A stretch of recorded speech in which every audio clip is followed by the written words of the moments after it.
I'm Dave Sobel here at the Acronis CyberFit Summit. I'm here with Rayanne Buchianico, and we're going to talk a little bit about your session today. So, what are you talking about with the MSPs today at the summit? Hi Dave, thanks for having me, and welcome to the Acronis CyberFit Summit. So my session is on the finance. It's a workshop. So what I'm going to be doing is talking about things like how to make your MSP more profitable. You know, the steps that you can take to identify problem areas in your financials, and really understand a little bit more about, how to read your financials, spot the problems, how to fix them, and then, of course, no financial session would be complete without a profitability section.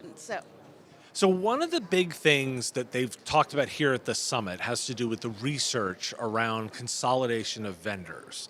We know a lot of MSPs have a ton of vendors. In fact, many times there's often between 5 and 10 on average. What advice do you give them from a financial perspective about analyzing those expenses? From a financial perspective, it's really difficult to track all of those things, but beyond that, just the amount of vendor bloat on an individual workstation is incredible. Right.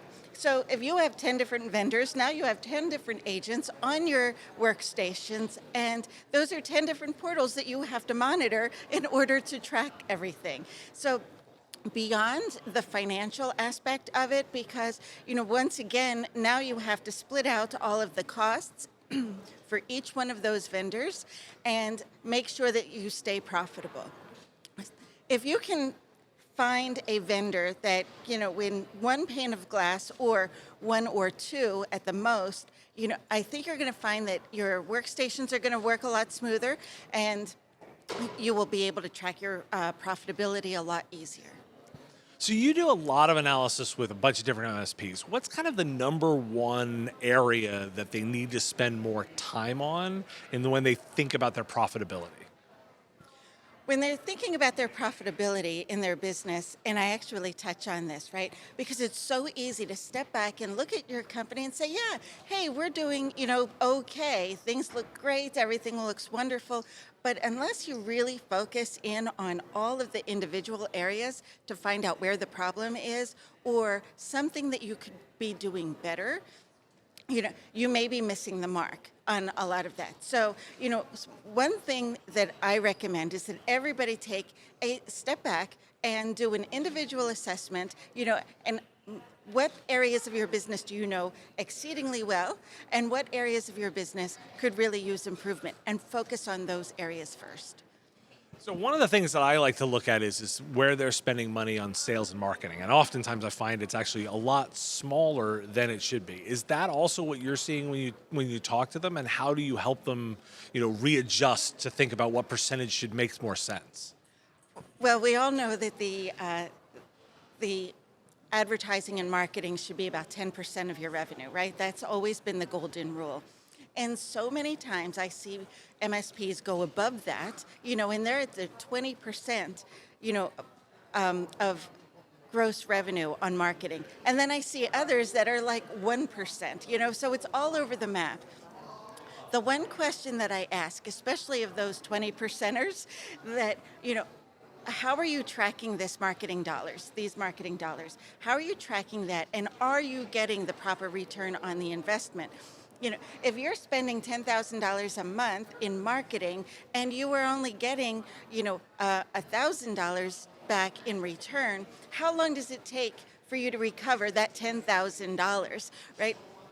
If you sign a contract or if you sign a new customer at $1,000 a month, okay, yeah, it's going to take you 10 months in order to recover those marketing costs for that one customer, and then multiply that by every month that you're spending $10,000, it could take a long time. So, they should absolutely take a look at their marketing dollars and the return on that investment, and do that at least once a year in order to make sure that, again, you're not spending money and just throwing it out the window. Well, obviously, if you're running at that level and you can show incredible return on that, there might be a reason to do it. But my suspicion is that's not generally the case.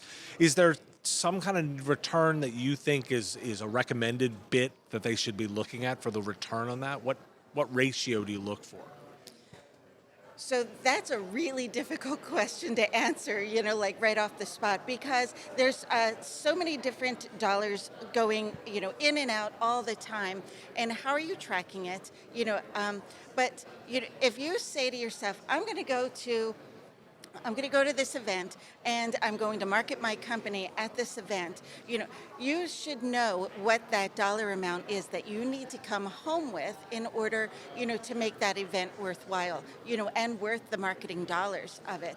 And you should do the same thing with your social media marketing and, your online presence and your web presence and your mailing, your direct mailing. Every time you send out 10,000 letters, how